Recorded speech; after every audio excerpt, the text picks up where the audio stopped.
5 résolutions à l'attention du ministère de l'Emploi et des Affaires sociales et de la Caisse nationale de prévoyance sociale CNPS pour mieux prévenir les risques professionnels. Ces recommandations ont été faites par les 338 participants à la 20e journée africaine de prévention des risques professionnels et à la 14e journée mondiale de la sécurité et la santé au travail.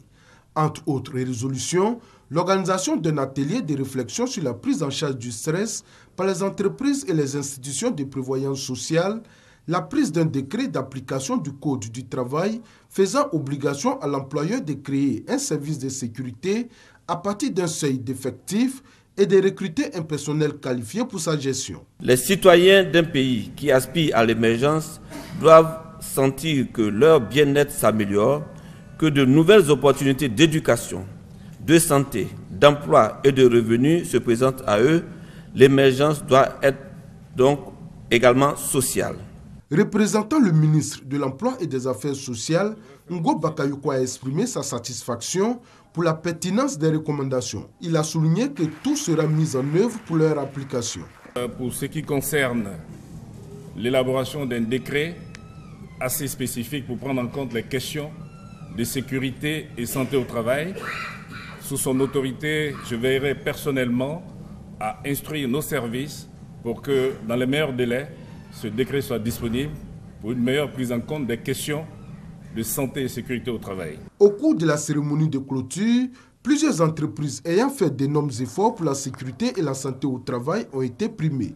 Une innovation dans l'organisation des journées africaines pour la prévention des risques professionnels pour inciter les entreprises à mieux garantir la santé et la sécurité au travail de leurs employés. Elles sont sous le soleil pour rendre les rues propres, agréables à voir et aussi garantir la santé des populations. Avec des équipements de fortune, ces femmes balayeuses de rue travaillent des heures durant tous les jours. Mais leurs efforts ne sont pas récompensés à juste titre. À l'époque, on nous payait bien, on était suivis, on nous soignait. Chaque 2 semaines, on a des cartons de lait, on a des vaccins à faire. Mais depuis ce temps-là, les sociétés qui viennent maintenant prendre les femmes, là, ils ne payent pas bien. Quand on dit tu es payé à 50 000, ce n'est pas les 50 000 francs qu'on te donne juste. Tu vois, non?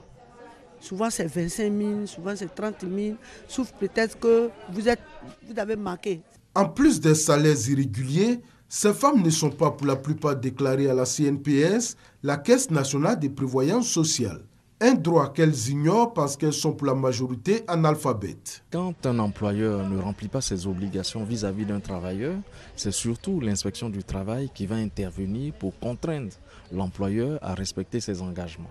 C'est pour s'enquérir de leurs difficultés et leur apporter son soutien que l'Internationale des femmes professionnelles en sécurité et santé au travail initie cette séance de sensibilisation à la prévention des risques professionnels. Nous avons vu qu'elles sont dans toutes les communes. C'est pour cela aussi qu'il faut que nous, les femmes qui travaillons dans ce métier, nous nous préoccupons de la santé et sécurité de nos femmes qui sont dans ce secteur d'activité, à voir les contraintes de travail et à mettre en place un plan d'action pour amener à résoudre petit à petit les problèmes de leur secteur.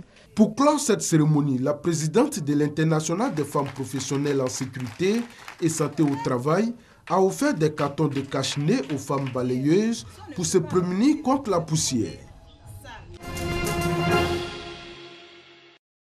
Le foncier rural, la cohabitation agriculteurs-éleveurs sont parfois source de conflits communautaires.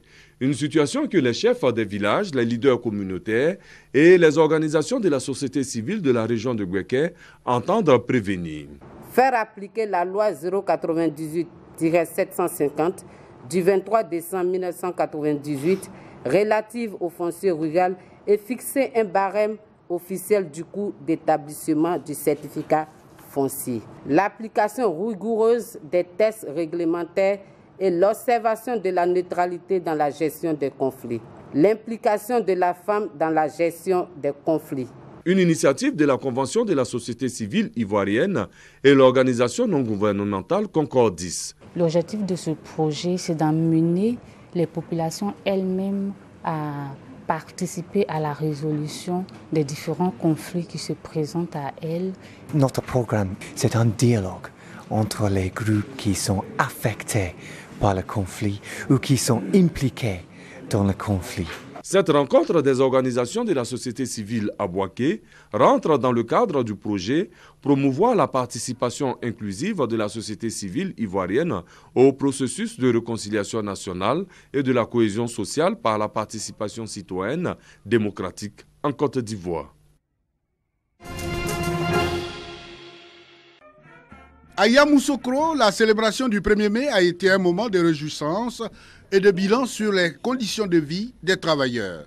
Ici, les travailleurs ont convergé vers la sous-préfecture pour un grand rassemblement. Après quoi, un grand défilé les a conduits à la préfecture de région.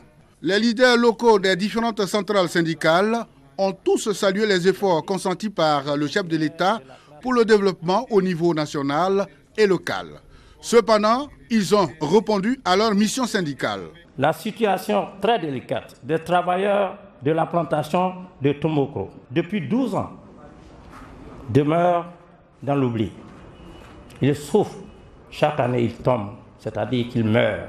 Toutes ces doléances ont été faites devant l'autorité préfectorale qui les transmettra à qui de droit. Célébration du 130e anniversaire de la fête du travail. Bourse du travail de Bouaké, point de convergence des travailleurs de la cité de Bouaké. Au total, 18 revendications ont été adoptées, dont l'application intégrale de la législation du travail, respect strict du SMIC, des heures supplémentaires, la promotion en interne. Nous demandons une mesure spéciale pour la ville de Bouaké, qui est la seconde grande ville du pays. La ville industrielle par excellence à l'intérieur du pays. Le coût de la vie est élevé.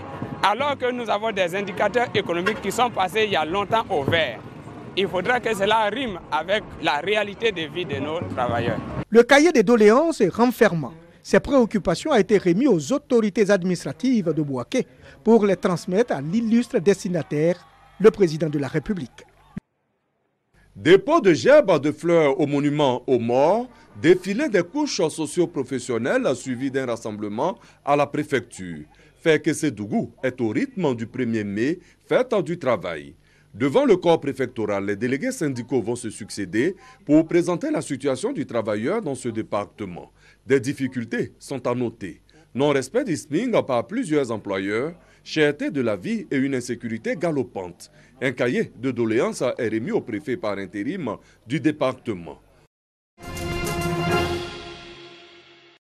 C'est un constat qui irrite les panafricains, surtout les spécialistes des questions économiques. Le volume des échanges commerciaux entre les États africains est trop faible comparativement aux autres continents.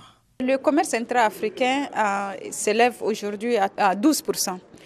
Quand vous parlez de l'Europe, on parle de 60%. Quand vous parlez de l'Asie, on parle de 63%. L'Amérique, c'est plus que 40%. On sait qu'on a des problèmes de financement. C'est important que vraiment qu'on simplifie nos barrières douanières pour essayer d'avoir beaucoup de transactions. Les efforts de la Côte d'Ivoire en matière de coopération économique ont été salués lors de la première conférence sur le financement du commerce intra-africain et les systèmes de paiement.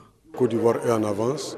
Aujourd'hui, le mobile banking, les paiements électroniques, tout est en mouvement. Nous devons faire davantage parce que vous savez, ces nouvelles technologies sont à leur début. Alors nous sommes amenés donc à nous inspirer des expériences des autres pays. 2 jours pour plancher sur les problèmes liés au financement du commerce intra-africain, le cadre réglementaire et institutionnel, en vue d'amorcer un nouveau départ avec la Banque africaine d'import-export, Afreximbank. Il y a une banque qui est là pour soutenir les entreprises, tous les opérateurs économiques qui veulent s'inscrire dans cet itinéraire qui commence aujourd'hui, donc de développer et de réaliser le potentiel du commerce intra-africain. Les recommandations de la rencontre d'Abidjan seront soumises à l'approbation des chefs d'État et de gouvernement.